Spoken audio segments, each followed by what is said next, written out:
आखिरकार वो किसी तरीके से मयंक को समझा बुझाकर रूम से बाहर ले जाते हैं। रात के कुछ 11:30 बजे का समय था। सड़कें बिल्कुल सुनसान होने को थी।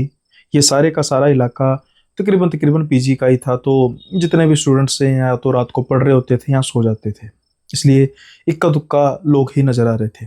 अब मयंक मानो जैसे रोबोट की तरह आगे चलता जा रहा था। अब बीच बीच में सभी उसको रोकने की कोशिश करते हैं, लेकिन मानो जैसे उसको किसी तरीके का पोजेशन था, किसी तरीके का कुछ ट्रांस था। खैर, उस समय समय उनको रोकते हैं कि कोई बात नहीं, चलने दो। काफी देर बाद ठीक महसूस कर रहा होगा, इसलिए वो खुली हवा का आनंद लेना चाहता होगा। कुछ देर बाद ये अपने कमरे से तकरीबन 2-2.5 किलोमीटर दूर तक आगे आ चुके थे। वहां पर ये कुछ लड़कों के ग्रुप से मिलते हैं जो शायद वॉक कर रहे थे। इक्का दुक्का ही थे, 2-3 से ज़्यादा नहीं थे, और ये उनसे बात करने लग पड़ते हैं कि भैया इतनी रात को आप इनके साथ, और सब कुछ ठीक ठाक तो है। बस यही समय था जब मयंक इनसे नजरें चुरा कर भागता है, और उसके बाद जो मंजर होता है वो सबका दिल दहलाने के लिए काफी था। लेकिन मयंक के साथ आखिर हुआ क्या, और मयंक ने उस वक्त ऐसा क्या कर दिया कि सबका दिल दहल गया? यही है आज का किस्सा। शुरू करते हैं आज के किस्से को, लेकिन इससे पहले कि हम किस्से की शुरुआत करें, गुजारिश है आपसे कि चैनल पर नए हैं तो सब्सक्राइब जरूर कर दीजिएगा। लाइक और हाइप जरूर बनता है, और मुझे खुद ब खुद कई व्यूअर सब कमेंट डालते हैं कि भैया जब तक आप बोलते नहीं हो तो हम भी भूल जाते हैं लाइक करना। तो प्लीज़ आप इसको जल्दी से लाइक कर दीजिएगा। हाइप नहीं किया तो हाइप जरूर कर दीजिएगा, और साथ के साथ ही शेयर जरूर कर दीजिएगा। और वीडियो अच्छा लगे, किस्सा अच्छा लगे तो कमेंट बॉक्स में अपना फीडबैक जरूर दीजिएगा। अब हम बढ़ते हैं किस्से की ओर। किस्सा वैसे तो कहें, रोज़मर्रा की ज़िंदगी में हमें हज़ारों ऐसे इंसिडेंट्स सुनने को देखने को मिलते हैं। जैसे जैसे टेक्नोलॉजी बढ़ती जा रही है, वैसे वैसे लोगों के अंदर की रेज भी बढ़ती जा रही है। छोटी छोटी बात पर गुस्सा होना, छोटी छोटी बात पर फ्रस्ट्रेट होना, और आम तौर पर रोड रेज तो बड़ी ही कॉमन बात हो चुकी है। लेकिन कई बार ऐसी चीज़ों के परिणाम बेहद खतरनाक होते हैं, बेहद खौफनाक होते हैं। ऐसा ही कुछ मयंक के साथ भी होने वाला था। माफ़ कीजिएगा अगर आपको मेरी आवाज़ में कुछ डिफरेंस नज़र आए, तो बड़ी मुश्किल से मैं इसको शूट कर पा रहा हूँ। आवाज़ भी तकरीबन ना निकलने के बराबर है, लेकिन फिर भी कोशिश कर रहा हूँ कि जितना हो सके मैं उतना अच्छे तरीके से नरेट कर पाऊँ। खैर, हम बढ़ते हैं अब उस मेन किस्से की तरफ जिसने मयंक की पूरी ज़िंदगी बदल के रख दी। मयंक एक लड़का होनहार तो है स्टडी में, लेकिन थोड़ा सा स्टाइलिश, लंबे लंबे बाल रखे हुए हैं और काफ़ी ज़्यादा पर्सनैलिटेड। अब ये दिल्ली के एक हॉस्टल में, या कह सकते हैं कि पीजी में रह रहे थे। मयंक के साथ इसके 3 साथी और थे, विकास, ऋषभ और लकी। साथ के साथ ही इनके एक मेंटोर कह सकते हैं, या फिर एक बड़े भैया जिनको ये बोलते थे।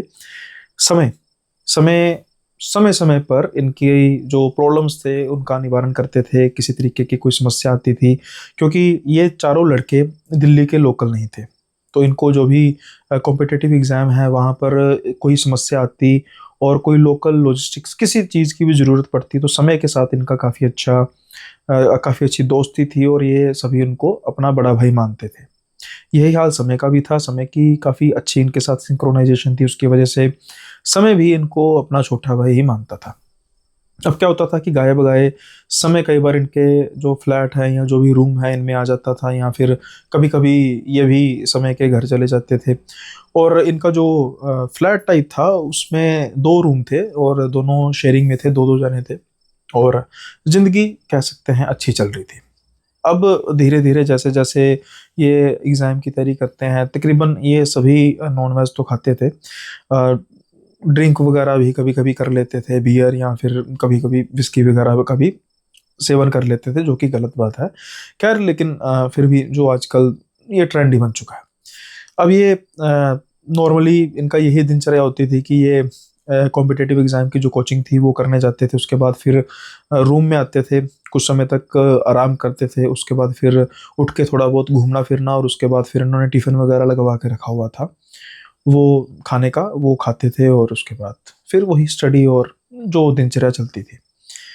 अब क्या होता है कि जो मयंक था, एक दिन मयंक कहीं बाहर गया हुआ था और फ़ोन इसको किए जा रहे थे कि भाई खाना मंगाना, जल्दी आ यार, तेरा वेट कर रहे हैं। तो मयंक कहता है नहीं नहीं, खाना नहीं लेकर आना, मैं आऊँगा पहले फिर खाएंगे।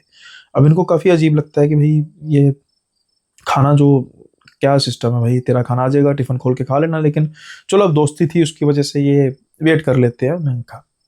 तकरीबन आधे घंटे बाद मयंक आता है और उसके हाथ में पॉलीथीन वगैरह थे, कुछ बियर की बोतल्स थी, और कहता है कि भाई मैं तो आज किसी भी हालत में नहीं खाऊंगा टिफ़िन का खाना, आज तो हम नॉन वेज खाएंगे।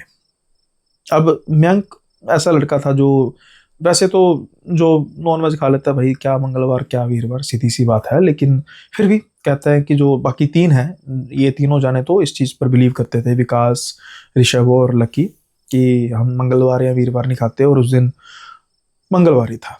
अब मयंक जब लेकर आता है नॉन वेज और कहता है कि भाई हम तो नहीं खाएंगे, और ये कहता है इतना भाई, 4 जनों को लेकर आया हूँ, मैं अकेला थोड़ी खा सकता हूँ। वो कहता है भाई रख दे फ्रिज में, कल खा लेंगे।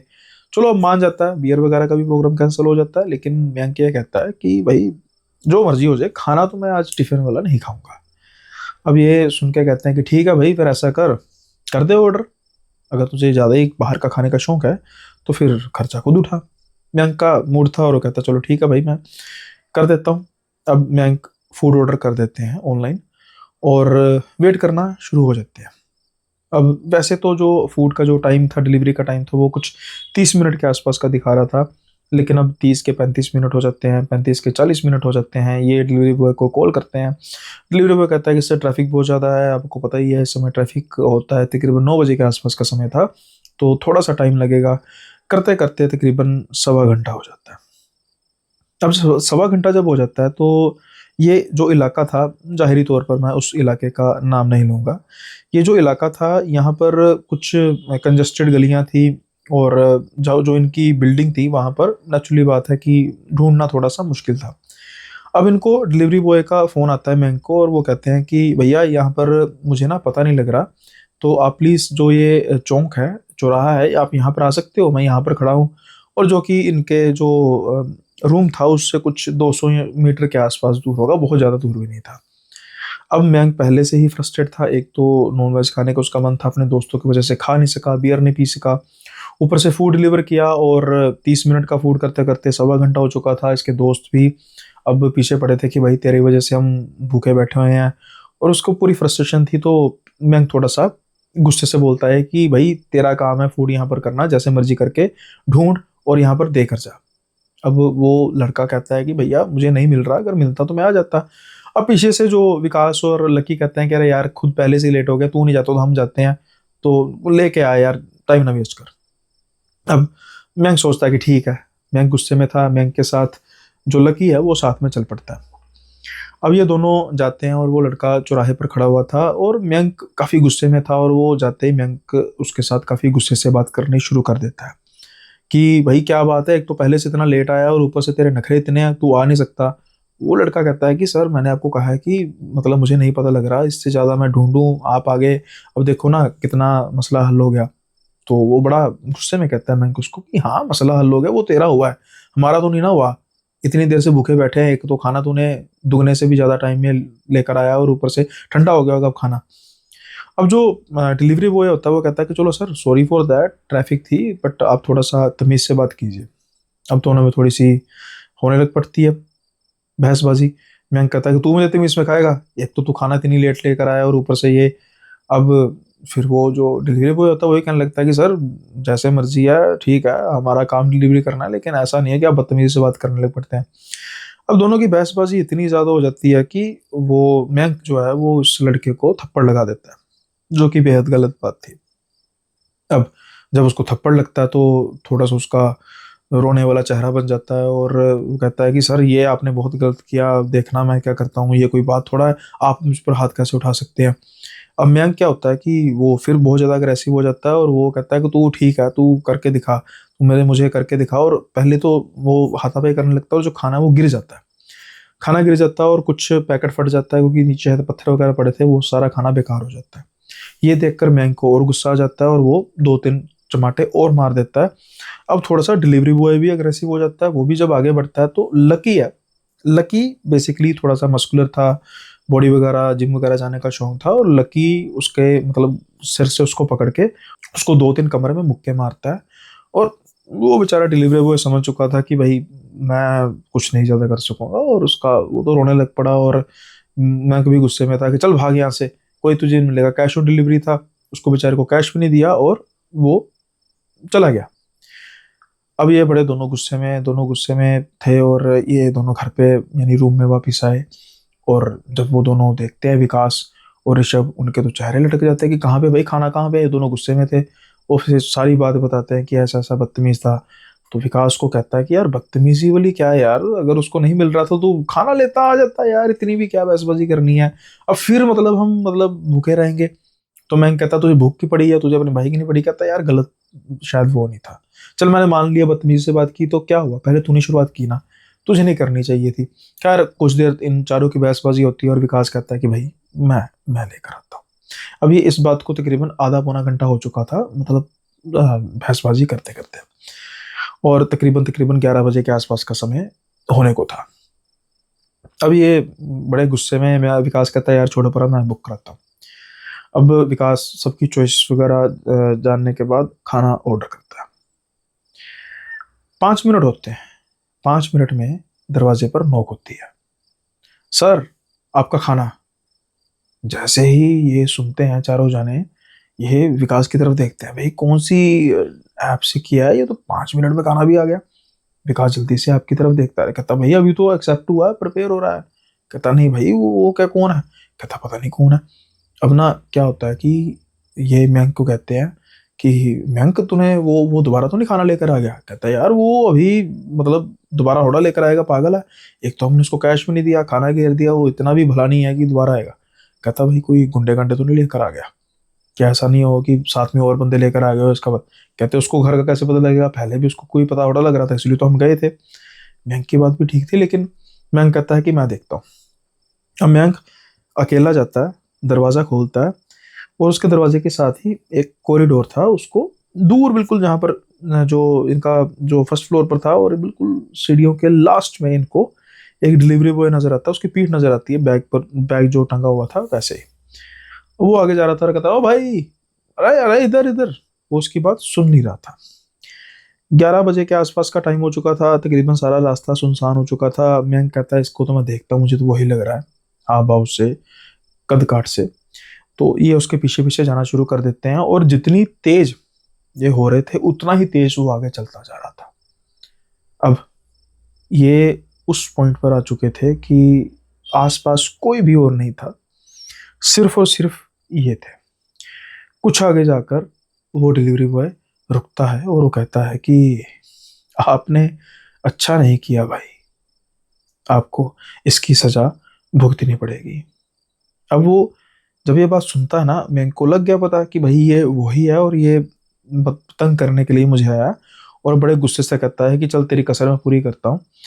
जैसे वो चेहरा घुमाता है तो एकदम से मयंक की सिट्टी पिट्टी गुल हो जाती है, क्योंकि उसका चेहरा बिल्कुल खून से सना था नॉर्मल, बिल्कुल खून से सना था, जैसे किसी ने पत्थर मारे हों या कोई चीज से टकराया हो।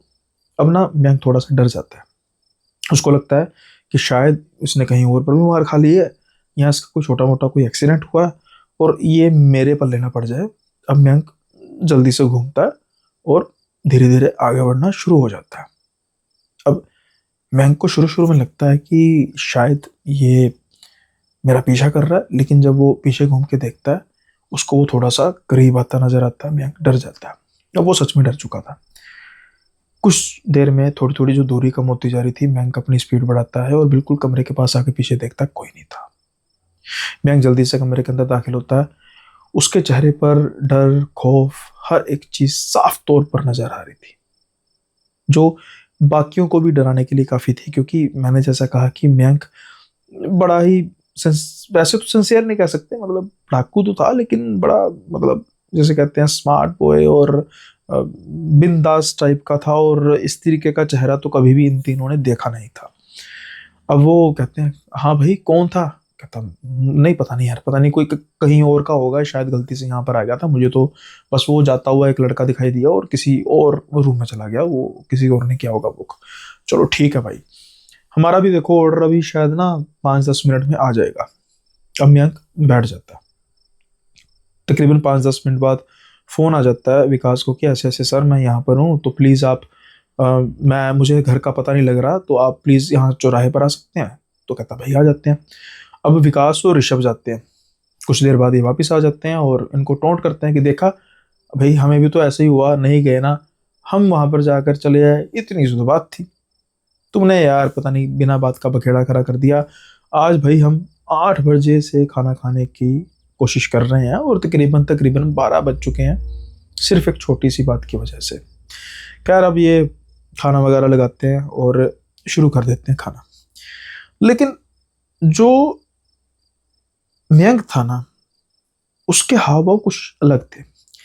एक तो जब वो खाना खा रहा था उसके हाथ बिल्कुल कांप रहे थे, और मयंक के ना सामने शीशा था, वो ना शीशे को ऐसे देख के ना बार बार देखे जा रहा था, और ऐसे जैसे मतलब कोई अजनबी पर्सन होता है। अब लकी देखता है, लकी को अपना चेहरा नजर आता है शीशे में, मयंक का चेहरा शीशे में आ जाता है। अरे भाई कभी अपना चेहरा नहीं देखा, कैसे देखे जा रहा है? अब मयंक इसके तरफ देख के, अब ना ये पहले उसका मजाक बना रहे थे कि क्या हो गया तुझे, क्या देख लिया तूने आज, लगता है उसने तुझे मारा मुरा तो है नहीं, बट तुझे बातों से तेरे अंजर पंजर ढीले कर दिए। अब मयंक ना फिर ऐसे ही कर रहा था, तो इनको थोड़ा सा अजीब लगता है, तो ये जल्दी से अपना खाना निपटाते हैं। और मयंक जो है वो खाना पूरी तरीके से खाता नहीं, वो कहते हैं यार इसका, 2-3 बार कहते हैं तो मयंक फिर वही हरकतें करता जा रहा था। कहते हैं यार इसका ना कुछ मूड नहीं ठीक लग रहा, तू खाना उठा, सुबह खा लेगा, सोने की तैयारी करो। अब लकी और मयंक दोनों एक रूम शेयर करते थे और विकास और ऋषभ दूसरा रूम शेयर करते थे। अब बकौल लकी की, मयंक की ना एक आदत थी कि वो सोते हुए ना एक तो डिस्टर्ब बड़ा करता था सामने की, पासा परतना होता ना कि कभी इस तरफ कभी उस तरफ। आज जब लकी सो रहा था, अचानक से उसकी जाग खुलती है, क्योंकि ये इसकी वजह से इसकी नींद डिस्टर्ब होती रहती थी। लेकिन आज वो नोटिस करता है कि मयंक ना बिल्कुल ऐसे सीधा लेटा हुआ और बस छत की तरफ आंखें खोलकर देख रहा है। पहले तो उसको लेटा हुआ नजर आ रहा था, इसको लगता है कि भाई बड़े आराम से सो रहा है, क्या बात है। जैसे 15-20-25 मिनट बाद उसकी जब फिर से जाग खुली, वो देखा फिर उसी पोस्चर में, पोस्चर चेंज ही नहीं कर रहा। और जब उठ के देखता है आंखें खुली ही है, वो कहता है ओ भाई क्या हो गया। तो ये कोई भी जैसे आंखों से मतलब अगर बिल्कुल हथेली को हिलाया जाए तो मतलब आगे की जाए, इंसान पलक तो झपकता है ना, लेकिन नहीं। लकी को बड़ा अजीब लगता है, वो कहता है भाई क्या हुआ। वो कुछ नहीं बोल रहा था, इसको लगता है कि भाई ये ना पता नहीं इसको ना कुछ मूड सा इसका लग रहा है, मुझे अजीब लग रहा है, तो ऐसा करते हैं कि बाद में बात करेंगे। अब सुबह जब लक्की उठता है, वो देखता है कि मयंक अपने पलंग पर बैठा हुआ है, बिल्कुल जैसे बुद्ध बन के, ऐसे सीधा, ना पलक झपक रहा है ना कुछ कोई रिएक्शन। अब लकी उसको कहता है ओ भाई क्या हो गया, क्या दिक्कत है। फिर उसके हाथ आगे रखता है, कोई भी रिएक्शन नहीं आता। तो 1-2 बार करने के बाद ना वो उसको टच करता है, उसके बाजू को पकड़ता है, ओ भाई निकल जा, क्या हो गया। जैसे ही वे करता है ना, वो अपनी बाजू को ऐसे करता है, और मयंक पतला सा लड़का काफी, और जब वो लकी को ऐसे हिलाता है तो लकी एकदम बेड से गिर जाता है। और लकी वजनी भी था, अच्छा मस्कुलर आदमी था, तो एकदम जब लकी गिरता है उसको थोड़ी सी बेइज्जती सी महसूस होती है कि भाई ये इसने कैसे कर दिया। तो ना वो कहता है कि भाई क्या हो गया तुझे, लेकिन मयंक ना उसकी तरफ ऐसे देख के कहता है क्या हुआ, तू नीचे कैसे गिर गया। वो कहता है भाई तूने तो गिरा है। तो मयंक हंसने लग पड़ता है मजाक कर रहा है, मैं कैसे गिर सकता हूँ तुझे। अब बस यहाँ तक बात होती है। लकी को ना लगता है कि ये थोड़ा सा ठीक नहीं है, तो ये मयंक को कहता है ऐसा कर, तू ना आराम कर, मुझे तू ठीक नहीं लग रहा, तू आज कोचिंग पे ना जा। अब मयंक सिर्फ ऐसे सर हिलाता है और लेट जाता है। ये जल्दी से वॉशरूम जाता है, नहा के तैयार होके रूम से बाहर निकलता है, और विकास और ऋषभ पूछते हैं कि भाई मयंक को, कहता है यार उसकी ना तबीयत ठीक नहीं लग रही, तो हम चलते हैं। वो भी ज़्यादा बात नहीं करते कि ठीक है यार लग रहा था कल से ही। अब ये सारे दिन जब कोचिंग में जाते हैं और तकरीबन डिस्कशन बीच में चलती रहती है कि यार वो मतलब क्या यार उसको हुआ। कहता पता नहीं यार, कल से जब डिलीवरी बॉय के साथ ऐसा सब कुछ हुआ उसके बाद से ही ऐसी हरकतें कर रहा है। तो हंसी मजाक में कहते हैं कि भाई उसने कोई काला जादू तो नहीं कर दिया। वो कहता भाई ऑन द स्पॉट क्या उसने करके जाना था। वो तो बेचारा रोते गया, मैंने जब उसको मारा उसके बाद मुझे उस पर तरस आ गया, इसलिए फिर मैंने बात को रफा दफा करके वापस आने की। अब जो हो चुका था उसका क्या किया जा सकता है। अब ये तकरीबन जब कोचिंग खत्म हो जाती है तो उसके बाद वापस आते हैं। दरवाज़ा अंदर से बंद था, या यूँ कह सकते हैं कि अंदर से लोग लगा होता है वैसे था। अब ये दरवाज़ा खटखटाए जा रहे थे लेकिन कोई भी रिस्पॉन्स नहीं आ रहा था। मैं को बार बार कॉल कर रहे थे कि भाई फ़ोन उठा फ़ोन उठा, लेकिन वो फ़ोन भी नहीं उठा रहा था। ये थोड़ा सा डर जाते हैं कि भाई क्या हुआ, सब ठीक तो है। तो ये डर के मारे अब दरवाज़ा, इनके पास की थी, ये कहते हैं भाई अपनी की से खोलते हैं। पहले तो ये खटखटा रहे थे खोल लेगा, लेकिन अब ये जैसे की लगाते हैं, दरवाज़ा ओपन करते हैं और जब उसके सामने अपना जो नज़ारा देखते हैं ना, वो देखकर तो ये हक्के बक्के रह जाते हैं। इनके सामने कुर्सी पर मयंक बैठा हुआ था, जो एक रात पहले मयंक नॉन वेज लेकर आया हुआ था, बियर लेकर आया हुआ था। बियर की 5-6 बोतल्स थी, वो सारी की सारी खाली। और जो नॉन वेज था वो जैसे किसी ने जानवरों की तरह खाया होता ना, इधर उधर बिखरा हुआ था, सारी जगह इतनी गंदी लग रही थी कि इनको तो देखकर वोमिट आने जैसा हो गया। और सबसे अजीब बात, मयंक के हाथ में थी कैंची। और जैसा मैंने कहा कि उसके लंबे बाल थे, उसने कहीं से बाल इधर से काटे उधर से काटे, कहीं से ज़्यादा कटे कहीं से कम कटे, और उनकी तरफ देख के ऐसे हंस रहा था। आंखें उसकी फिर वैसे ही स्थिर, बिल्कुल वैसे ही स्थिर, कुछ कुछ लाल हो चुकी थी क्योंकि शायद कल से ही उसने अपनी पलकें नहीं झपकी थी और उसकी वजह से आंखें अब उसकी ड्राई और लाल लग रही थी बिल्कुल। तो ये तो बिल्कुल डर जाते हो, क्या हो गया, पागल है क्या, ये क्या क्या क्या कर रहा है। ये जल्दी से आगे बढ़ते हैं, उसको हिलाने की कोशिश करते हैं और एकदम क्या हुआ क्या हुआ, ये सब सब किसने किया, मेरे बाल ये है किसने किया, क्या कि वो रोने लग पड़ा। अब जब ये देखते हैं उसको लगता है कि सबको यार इसको क्या हो गया। तो ये जल्दी से कहता है कोई बात नहीं भाई, ये सफाई सफाई करने लग पड़ते हैं। और जब तक ये सफाई कर रहे थे वो फिर से बुत बन चुका था। ये तकरीबन रात के समय में आए थे शायद, मुझे लगा कि शायद शाम की नहीं है, रात की बात थी, क्योंकि उसके बाद जो होता है वो लेट नाइट था। और अब थोड़ा सा ये डर जाते हैं कि इसको हो क्या रहा है, कुछ दिमागी तो ऐसा कुछ था नहीं, क्योंकि मैं मतलब बड़ा ठीक ठाक लड़का था, कोई ऐसी बात नहीं थी कभी भी आज तक इतनी देर इनको हो गई थी एक साथ रहते हुए। और उनमें से मयंक सबसे ज़्यादा हिम्मत वाला भी था। और ये अब डर चुके थे। ये करते हैं समय भैया को फ़ोन कि समय भैया हमें कुछ समझ नहीं लग रहा, आप ना ज़रा आना। तकरीबन पौने घंटे बाद समय भैया आ जाते हैं। अब समय भैया उसकी हालत देखते हैं ना मयंक की, क्या हुआ इसे, ये क्या चीज़ है। तो वो लकी कहता है आप थोड़ी देर पहले आते तो वो इससे भी बदतर हालत थी। कहते मतलब इन्होंने फोटोज वगैरह खींची थी, वो फोटो वगैरह दिखाते हैं, ये देखो ये क्या, इसका कमाल है सारा। ये बियर की बोतलें भी इसने पी है। हाँ तो नशे में होगा यार। भैया इससे पहले भी तो पीता है, चलो इतनी नहीं पीता, लेकिन ये नशे वाला काम आपको लग रहा है। अपने खुद के बाल, आपको पता है सबसे ज्यादा प्यार तो उसको अपने बालों से है। हाँ ये बात तो है। तो फिर पता नहीं भैया क्या चीज है यार, ये क्या ही क्या करें इसका, मुझे तो समझ नहीं लग रहा भैया क्या करना है। अब ना ये थोड़ा सा डर चुके थे कि भाई मसला तो थोड़ा सा गंभीर लग रहा है, और समझ नहीं इनको लग रहा था कि क्या करना चाहिए। ये कहते हैं कि भाई मयंक क्या हुआ तुझे, सब कुछ ठीक ठाक तो है, कोई दिक्कत है तो बता। अब जैसे ना फिर से अचानक से मयंक का ट्रांस एकदम से टूटता है और वो, समय भैया मुझे बचा लो, ये कह के वो रोने लग पड़ता है और समय के गले लग जाता है। अब समय भी उसको कंसोल करते हैं, थापड़ा देते हैं पीठ पर।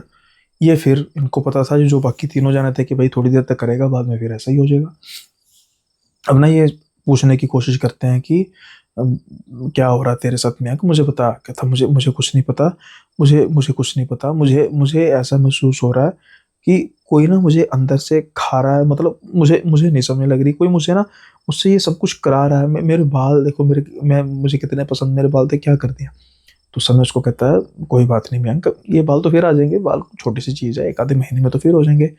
तो वो उनको कहता है कि भाई ट्रिमर लेकर आओ, क्योंकि जो अनो ओट से बाल हुए थे सारे। तो फिर कैंची वगैरह लगाने के बाद फिर इसको अच्छे से ट्रिम करके नॉर्मल उसको बाल्ट कर देते हैं। और समय कहता है कोई बात नहीं मयंक, कुछ नहीं होता, कई बार कोई समस्या आ जाती है। थोड़ा बहुत तो समय को पता लग रहा था कि यार कुछ दिक्कत ना और लग रही है, लेकिन अभी वो कंफर्म नहीं कर सकता था। तो ये कुछ देर तक बैठते हैं, तब तक इनको मयंक थोड़ा सा ठीक लग रहा था, और उसकी जो बॉडी लैंग्वेज थी वैसी नहीं थी जो सुबह से लेकर अब तक चली आ रही थी। अब ना समय इनको कहता है कि ऐसा करते हैं, चलो थोड़ी देर ना वॉक करने चलते हैं। तो ये भी कहते हैं हाँ, बड़ी सुबह से ना बड़ी आज दिक्कत सी लग रही है। तो मयंक को कहते हैं मयंक चलेगा। अब ना थोड़ा सा फिर फर्क तो आने लग पड़ा था। वो कहता है हाँ चलता हूँ। देखने का तरीका जैसे होता है ना, बड़ा अजीब सा लग रहा था। ये उठते हैं, लोक लगाते हैं और चलना शुरू कर देते हैं। अब ना मयंक थोड़ी सी आगे की तरफ तेज चल रहा था, जैसे मानो को रोबोट चल रहा हो, जिसको कोई ट्रांस में हो, मतलब कोई अपने इधर उधर आसपास के एनवायरनमेंट की कोई परवाह नहीं हो। और रात का समय होने की वजह से ये एरिया तकरीबन खाली था, क्योंकि ऑलमोस्ट सारे स्टूडेंट्स ही रहते थे, या तो पढ़ रहे होते थे या तो फिर सो जाते थे। तकरीबन 2-2.5 किलोमीटर तक ये आगे आ चुके थे। ये अब वो चौराहा तो काफ़ी समय से पार कर चुके थे, जो 200-300 मीटर था इनके घर से। अब ये थोड़ा सा ना बाहर का इलाका नहीं कह सकते, लेकिन कम डेंस इलाका था, मतलब वो काफ़ी डेंस था, खुली खुली सड़कें थी। और यहाँ पर ना इनको 1-2 लड़के या 2-3 लड़के थे जो वापस आते नजर आ रहे थे, जो शायद इसी सोसाइटी जो इनके थे पीजी वालों में से थे। और पहचान के, हाँ भैया क्या हाल है समय भैया, हाँ जी क्या हाल है विकास, लकी, मयंक, क्या कर रहे हो, घूम रहे हो आज, पहली बार देखा है यार आज इतनी लेट घूम रहे हो। हाँ हाँ बस कुछ वैसे ही, थोड़ा सा मयंक की तबीयत खराब थी तो हमने कहा थोड़ा इसको बाल घुमा। अरे मयंक हमने तो गौर नहीं किया तेरे बाल, अरे क्या यार, इसको तो बाल अपने बड़े पसंद थे। तो ना विकास उसको इशारा करता है, कुछ नहीं वो वैसे ही। तो इशारे में वो भी कहता है कि मतलब क्या है इसका, वैसे ही मतलब। अब ना ये बातें कर रहे थे, मौका पाकर मयंक जो है वो इस ग्रुप से निकल जाता है और आगे की तरफ चल जाता है। अचानक से जब इनका ध्यान जाता है, जब ये देखते हैं नज़ारा, इनकी आंखें फटी फटी रह जाती हैं, दिल दहल जाता है। मयंक कुछ दूरी पर अपना सर जमीन से टकराए जा रहा था और घिसी जा रहा था। ये जल्दी से उसकी तरफ भागते हैं, भागते भागते उसको रोकने की कोशिश करते हैं। मयंक किसी के हाथ आ ही नहीं रहा था। लकी जो कि मस्कुलर था, वो जो 2-3 लड़के थे उनमें से भी एक मस्कुलर बंदा था, जिम वगैरह जाता था, ये सभी मिलकर उसको सर उसका ऊपर कर रहे हैं। वो घिसी जा रहा है, पागलों की तरह हंसी जा रहा है। और क्या होता है कि एक सामने जो सोसाइटी थी वहां का सिक्योरिटी गार्ड भागा भागा आता है और देखता है क्या क्या हो गया, क्या हो गया इसको। ये कहता है यार पता नहीं क्या हो गया, ये क्या पागलपन किए जा रहा है। तो वो ना अजीब से उसके मतलब, जिसे कहते हैं मुझे मुझे डिलीवरी करनी है, मुझे डिलीवरी करनी है अपनी, मुझे डिलीवरी करने दो अपनी। तो ये सारे हैरान एक दूसरे की शक्ल देखते हैं, ये क्या बकबक किया जा रहा है। सिक्योरिटी गार्ड ना जैसे आए थे वैसे ही उल्टे पांव वापस भागते हैं। 2-4 मिनट बाद वो जल्दी से फिर भागे भागे आते हैं। उनके हाथ में एक छोटी सी बोतल थी जिसमें शायद गंगा जल था। ये जल को डालते हैं और एक छींटा देते हैं जल का। जैसे ही जल का छींटा देते हैं ना, तो वो जो किसी के हाथ नहीं आ रहा था, सर बस अपना घिसे जा रहा था, एकदम से उसका ट्रांस छूटता और वो अब दर्द से चिल्ला रहा था, दर्द से ऊंची ऊंची चिल्लाया जा रहा था। और बुरा हाल, मस्कुस जो इसका हिस्सा था वो काफ़ी ज़्यादा हो चुका था, मांस मतलब छिला जा चुका था। और ये उसको पकड़ते हैं समय को, और अपने एक दोस्त को फ़ोन करते हैं कि भाई गाड़ी लेकर आ जल्दी, तो इसको हॉस्पिटल लेकर जाना पड़ेगा। तो ये सिक्योरिटी गार्ड को कहते हैं कि बाबा ये आपने, कहते हैं बेटा गंगा जल है ये ना, मुझे इसका जो सिस्टम है कुछ ज़्यादा ख़राब लग रहा है, क्योंकि यहाँ पर जो जो ये डिलीवरी वाले की बात कर रहा है ना, यहाँ पर कुछ दिन पहले हादसा हुआ था, 1-2 दिन पहले, 1-2 दिन पहले मतलब पक्का बताइए क्या हुआ था। अरे भाई एक बेचारा डिलीवरी बॉय था, उसको कार ने टक्कर मार दी, वो सीधा ऐसे उसका फेस घिसता घिसता गया तो उसकी ऑन दी स्पॉट डेथ हो गई। कब की बात है, 1-2 नहीं कल की बात है शायद बेटा, हाँ कल की बात, थोड़े बुजुर्ग थे तो कल की बात है, पक्का कल की बात है, हाँ कल की बात है। कितने बजे की ये नहीं पता, होगी कोई शायद 9:30 बजे के आसपास की बात। ओके। अब ना इनका शक जाता है कि कहीं ये वही डिलीवरी बॉय तो नहीं था जो इनके साथ लड़कर गया था, और शायद बेचारे की गलती से मतलब हादसा हो गया और जान निकल गई। और कुछ समय पहले किसके साथ लड़ा था? बैंक के साथ लड़ा था। अब ये सिक्योरिटी गार्ड कहते हैं कि बेटा एक बात कहूँ, ये ना जो मामला है वो मुझे हॉस्पिटल वाला नहीं लग रहा, मामला कोई और लग रहा है। बीच में दो चार लड़के कहते हैं अरे भाई क्या कर रहे हो आप बात, पहले ना जल्दी से इसको ना, कहते हैं गाड़ी आती है, कहते हैं इसको ना पहले जल्दी से घर लेकर जाओ, क्योंकि हॉस्पिटल थोड़ी दूरी पर था, इसको फर्स्ट एड करते हैं, फिर उसके बाद इसको हॉस्पिटल लेकर जाते हैं। जल्दी से इसको घर लेकर जाते हैं, जब कमरे में जाते हैं ना, फिर उसके बाद मंजर बिल्कुल बदल जाता है। अब उस सारी बिल्डिंग में यहाँ की ऊंची ऊंची चीखें गूंज रही थी, अब मुझे अपनी डिलीवरी करने दो, मैं अपना घर कैसे चलाऊंगा, मुझे अपनी डिलीवरी करने दो। चलाया जा रहा था और वो बहुत मुश्किल से किसी के बस में आ रहा था।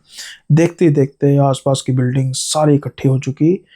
और फिर एक लड़का था जो, मतलब और भी कई होंगे, लेकिन एक लड़का था किसी पंडित जी से अच्छी जान पहचान थी, वो जल्दी से पंडित जी को फोन करता है कि पंडित जी बहुत इमरजेंसी है, जल्दी से आइए।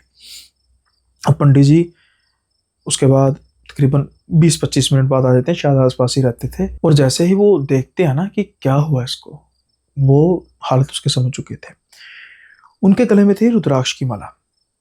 अब ना वो पंडित जी कहते हैं कि इसका ना ऐसे सर किसी तरीके से पकड़ो कि हिले ना। अब ना उसका जब सर पकड़ते हैं उसकी आंखें बिल्कुल सफेद हो जाती है। पंडित जी अपने गले की माला उतारते हैं, जल्दी से करके उसको कहते हैं जल्दी अपनी बाजू पीछे करो, उसके गले में धारण करते हैं। जैसे ही उसके गले में धारण कर देते हैं ना, वो शांत होना शुरू हो जाता है और कुछ ही देर में जैसे मानो बेहोश हो जाता है। अब जैसे उसकी शक्ल थी, मतलब स्वेलिंग होनी शुरू हो चुकी थी, तो अब तो फर्स्ट एड वाला काम रहा नहीं था। जल्दी से कहते हैं कि भाई इसको हॉस्पिटल लेकर जाओ। इन द मीन टाइम इनके घर वालों को फ़ोन कर दिया गया था कि भाई ऐसा ऐसा कुछ दिक्कत हो रही है, तो आप प्लीज़ चल पड़िए। और तकरीबन तकरीबन इनका जो बैंक का फैमिली थी जहाँ पर रहता था, वो तकरीबन कुछ 3 साढ़े 3 4 घंटे का रास्ता तो था, अगर बाय कार भी आ जाए तो। वो बस चल पड़ते हैं साथ के साथ ही, और अब इनको हॉस्पिटल लेकर जाते हैं और पंडित जी भी साथ ही थे।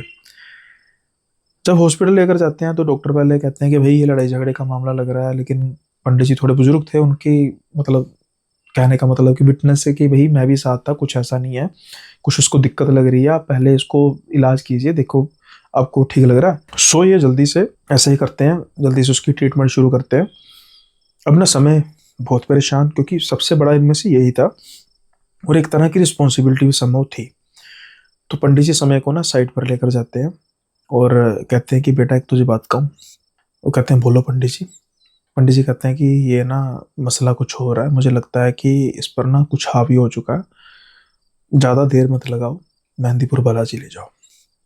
अब समय कहता है कि देखो पंडित जी बात तो ऐसी है कि लग तो मुझे भी रहा है, लेकिन अब जब तक घर वाले नहीं आएंगे हम खुद से डिसीजन कैसे ले सकते हैं। हॉस्पिटल तो चलो एक प्राइम रिस्पॉन्सिबिलिटी होती है कि अगर कुछ दिक्कत आ गई है तो हम कर सकते हैं, लेकिन इसके अलावा आप समझ रहे हैं ना।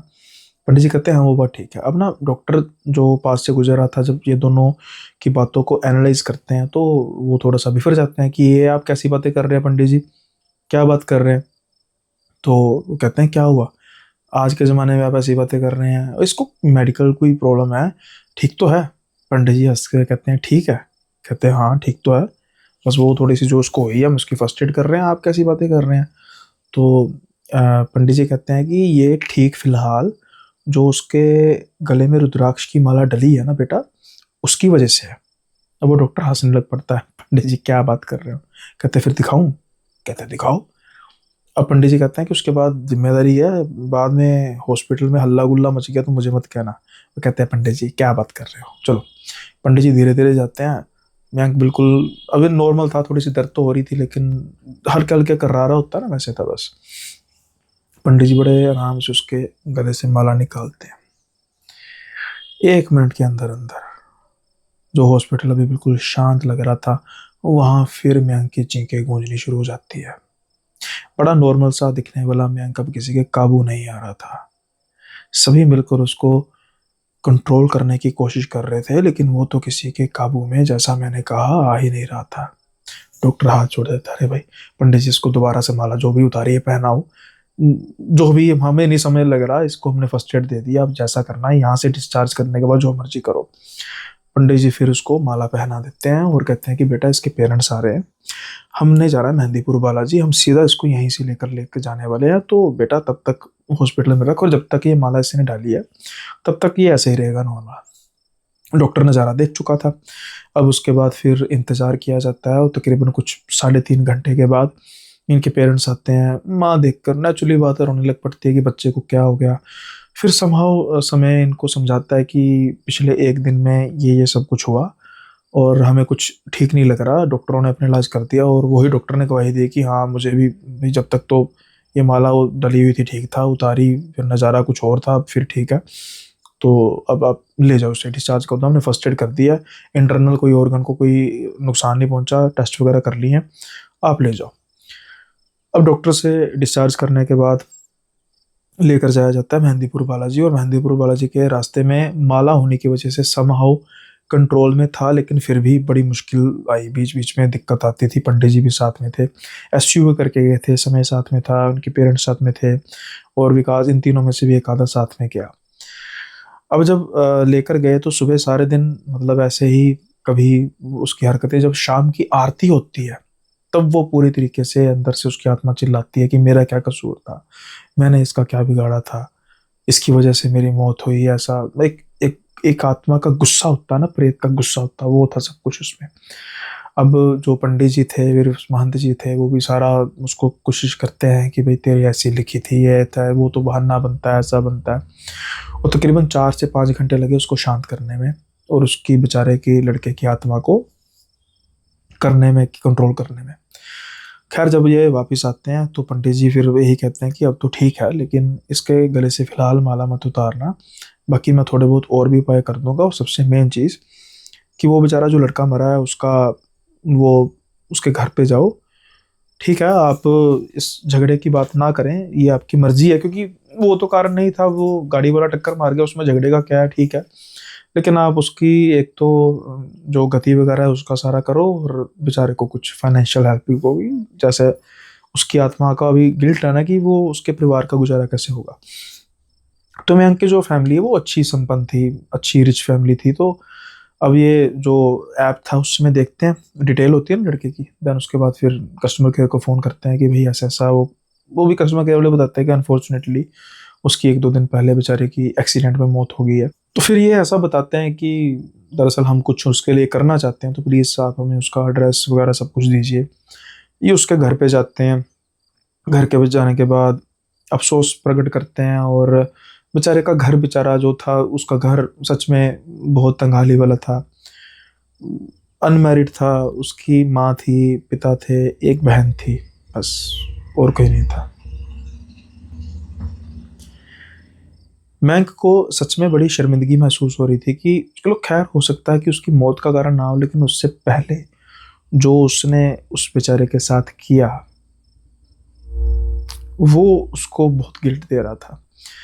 तो ये उसकी लाखों में मदद करते हैं, और जो सिस्टर थी वो कॉलेज गोइंग थी, तो उसकी पढ़ाई का, और वादा करते हैं कि शादी का खर्चा भी उठाएंगे, आफ्टर दैट जो भी हम माँ बाप की मदद कर सकेंगे जितनी होगी हम कर देंगे, कोई एफडी वगैरह कर देंगे, ताकि उसके इंटरेस्ट से जो भी ब्याज वगैरह आता रहे। तो इससे बढ़कर बेचारे कर भी कह सकते थे, जो इनका बच्चा इकलौता लड़का जो चला गया वो वापस तो आने से रहा, और यही कर सकते थे। लेकिन ये जो किस्सा है एक सीख देता है कि भाई गुस्से पर कंट्रोल रखो। ये 2 मिनट की जो, या 2 सेकंड की जो गलती, आपका गुस्सा होता है ना, वो सारी उम्र के आपको एक लेवल पे होता है कि आप पछताओगे भी, पश्चाताप भी करना चाहोगे, तो शायद आप काफ़ी आगे निकल चुके होते हैं। तो सिर्फ इस चीज़ को अगर संभाले, ठीक है, बहस होती है, हम भी कई बार जब ऑर्डर करते हैं तो कई डिलीवरी बॉय होते हैं, सभी नहीं, 99% बहुत अच्छे होते हैं, एक आधा होता है जो थोड़ा सा रूडली बात करने की कोशिश करता है। हम भी हल्का फुल्का बात करके अपना खाना लेते हैं, भाई हम उससे पहली बार या फिर आखिरी बार मिल रहे होते हैं, नेचुरली बात है। तो इतना क्या किसी के साथ इंटरेक्ट करना, मतलब पहली बार मिलके ही क्या लड़के मिलेगा। तो हाँ, इंसान कई बार गुस्से में होता है, उसका मूड सही नहीं होता, जो भी हो, एक्स वाई जी रीज़न हो सकते हैं, लेकिन यही वो मौका होता है जब आपका किरदार सामने आता है।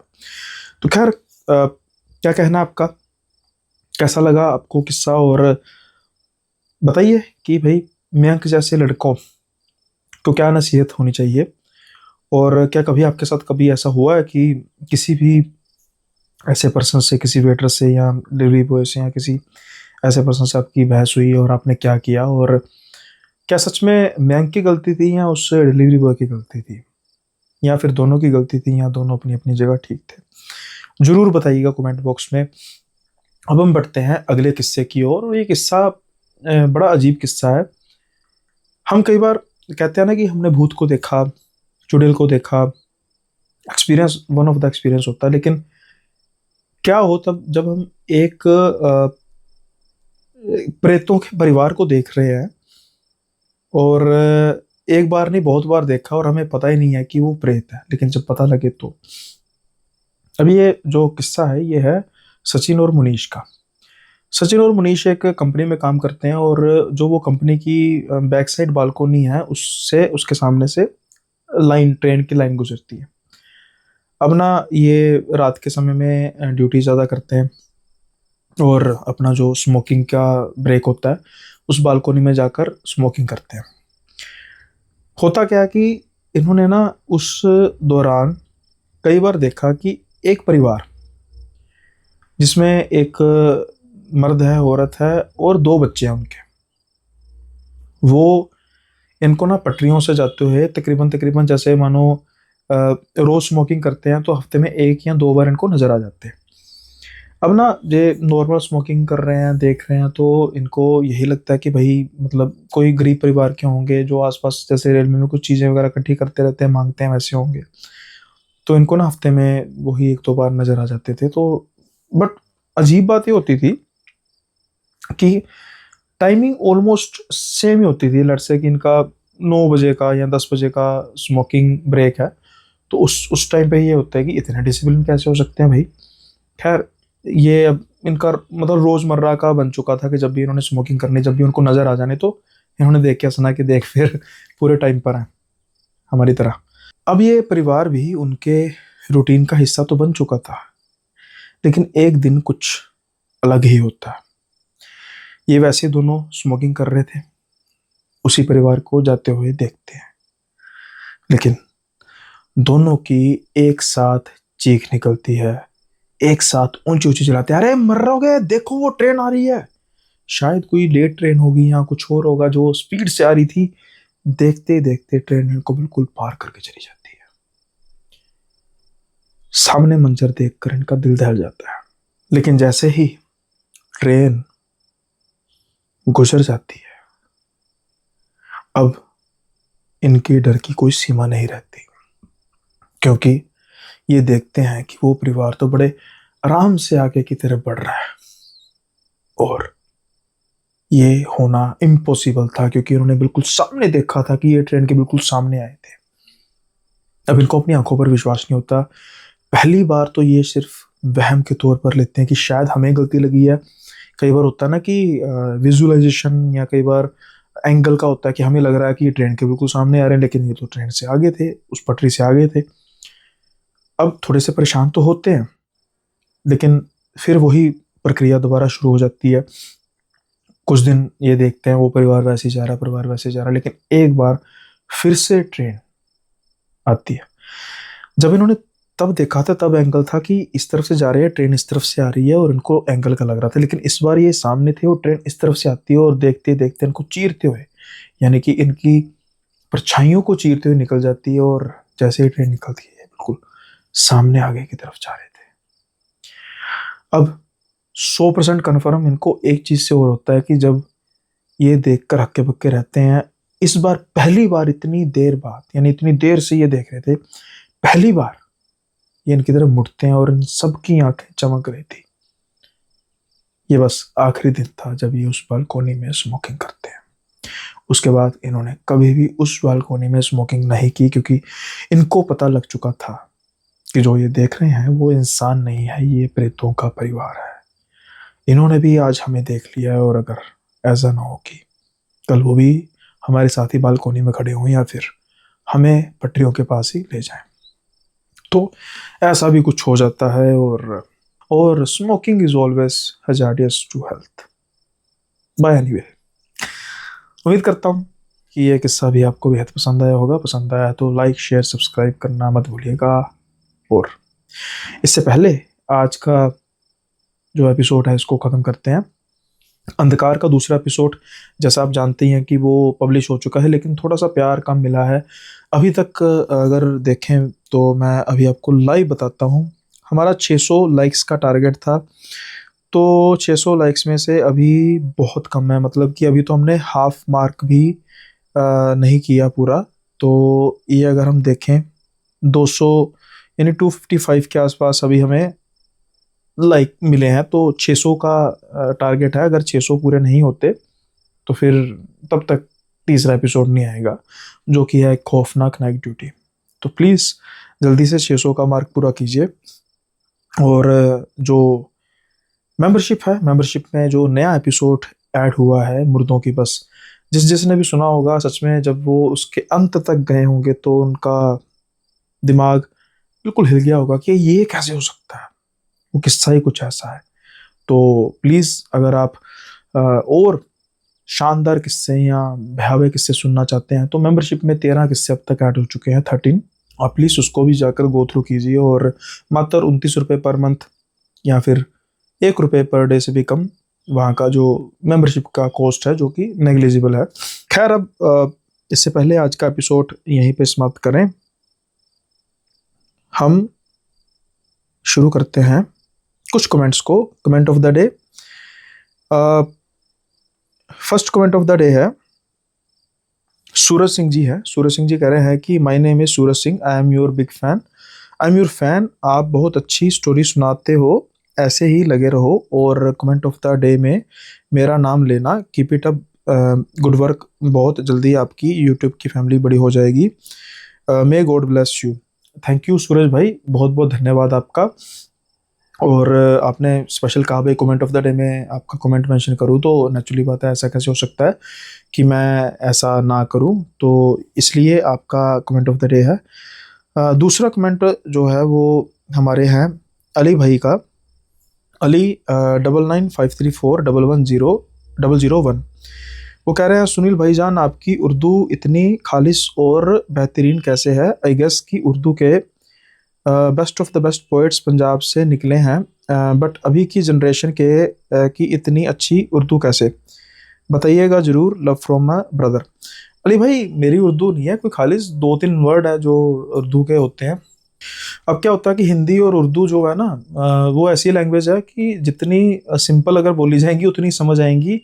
अगर कोई बिल्कुल प्योर हिंदी बोलना शुरू कर देगा वो भी किसी को समझ में नहीं आएगी। अगर प्योर उर्दू बोलना शुरू कर देगा तो वो भी किसी को समझ में नहीं आएगी। तो बेसिकली जो लैंग्वेज की अगर हम बात करें तो समहाउ इसको अगर हम बिल्कुल सिंपल भाषा में बात करें तो वो हिंदुस्तानी कह सकते हैं। तो अब क्या होता है कि उर्दू के जो वर्ड मुझे अच्छे लगते हैं वो मैं ले लेता हूँ, जैसे अमूमन या और भी कुछ हो सकते हैं ना। ऐसे ही हिंदी के जो मुझे वर्ड अच्छे लगते हैं वो मैं हिंदी के ले लेता हूँ, ठीक है। और ऐसे ही कुछ ऐसे ही मिलके मिक्स करके कोशिश होती है कि आपको एक अच्छी नरेशन प्रोवाइड करना।